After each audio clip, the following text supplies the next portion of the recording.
Have you ever been scrolling through YouTube and seen videos that have emojis in the titles? Because I certainly have. Do these emojis actually help or hurt videos in any way? We wanted to find out, and we were able to analyze 128 million videos posted to YouTube to see how emojis impacted their performance, both long form and short form. What we found while going through this data was actually pretty surprising, and the answer was not as black and white as you might think. It's actually two completely different stories, depending on the type of content you make. So today I'm going to break down everything we discovered, and by the end of this, you should know whether emojis will blow up your videos or bury them completely.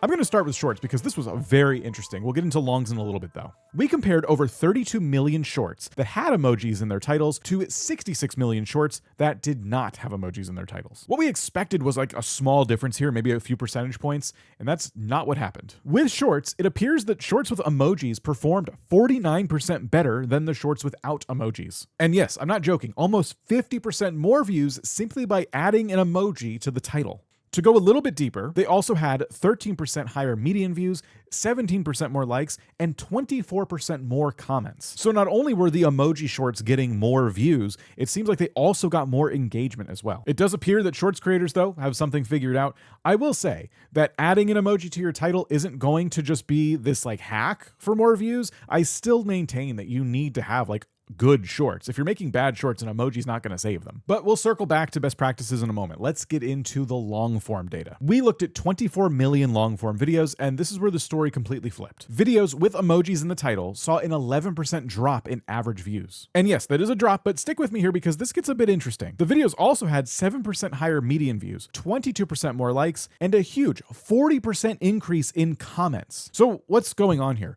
Well, it appears that using emojis in the titles of long-form videos had a negative impact when it came to reaching new viewers.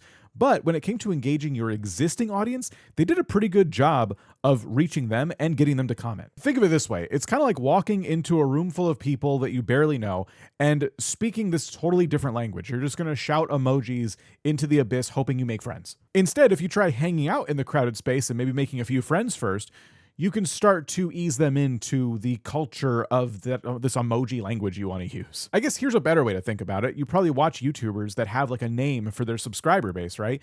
And when you first see their videos, you don't really know what they're talking about. You don't feel like you're part of this club that they're basically assuming that you're in. But the more videos you watch, the more you realize like, oh, maybe I am part of the vidIQ crew, if that's what we're calling our viewers. I don't know. Do you want to be called that? Anyway, let's talk about the difference here. Why do emojis seem to help shorts but hurt long form videos? I did just allude to it, but I feel like it kind of just comes down to the way people are consuming the content.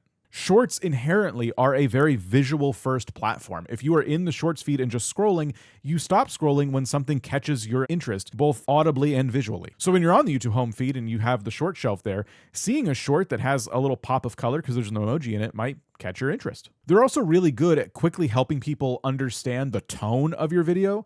And because it's shorts and people don't think too hard about clicking on those, it could help quite a bit, I imagine. If there's a laughing emoji, people might assume, oh, this short is funny. If there's a fire emoji, they might assume that this is a trending topic. And again, all of these are just little tiny signals that would get someone to tap on your short. It also makes sense because the audience for shorts tends to skew younger, and Gen Z has always been very fluent in emoji. So I would say it feels more normal to see an emoji in a title. They're a little more unprofessional, a little more casual, and people like that. But what's up with the 24% boost in comments as well? Well, I suppose that makes sense because if the short are getting more views when they have an emoji in the title, then inherently they will probably see a boost in comments. Let's say that you make a short about the new Taylor Swift album and you do stick a fire emoji in there and people either agree or disagree with you. If your short feels like you have like this really opinionated stance and people want to engage in a conversation with you because they agree with you or disagree with you, yeah, I can certainly see an uptick in comments coming from that. But that's the thing about this kind of data. It's kind of up to us to draw our own conclusions and make our own decisions. Speaking of drawing our own conclusions, let's talk about the long form side of this. What the heck is going on there? Well, the way I see it with long form videos is that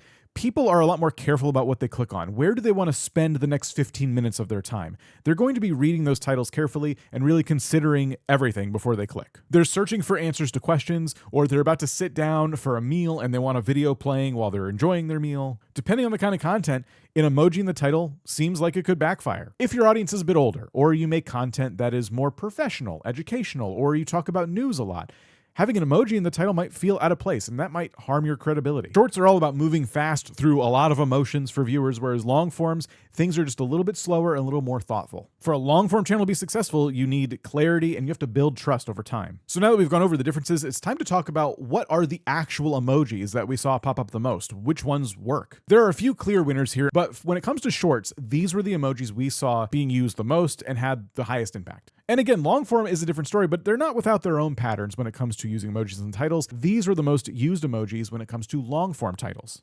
Of this list, the one I see the most is definitely the red circle, because I watch quite a few live streams on YouTube and people love to use the red circle. It feels like a law at this point where if you have a live stream, it should definitely have a red circle in the title. So practically speaking, what is the plan? What does this mean for you? Well, depending on the types of videos you make, perhaps going forward you start to use emojis, or perhaps going forward you stop using emojis. If you're creating shorts, the verdict is pretty simple. When it's relevant and when it makes sense, throw an emoji in there. You could get a 50% increase in views. I would still follow a few best practices here though. Number one, keep it simple. I would do no more than 2 emojis. There's no need to overdo this. You could put them at the front of your short, just make sure they can be seen and they don't get truncated, because YouTube only has so much room for the actual title of your short, depending on what device you're viewing it on. And again, I can't stress this enough, make sure they match the vibe of your content. Imagine that these are like tiny little thumbnails that you're adding to your short, and you shouldn't clickbait people with them. If it's comedy, throw a laughing emoji or a skull on it. You can use these emojis for aesthetic or lifestyle channels, and you can use these emojis for videos that are about trending topics or things you want to hype up. Enhance your titles, don't replace your titles with just emojis. With long form videos though, I'd say there's a bit more strategy that goes on here. First, you need to ask yourself what the goal is behind your content. If this video is prioritizing community engagement and you're just trying to really engage the people who already know who you are,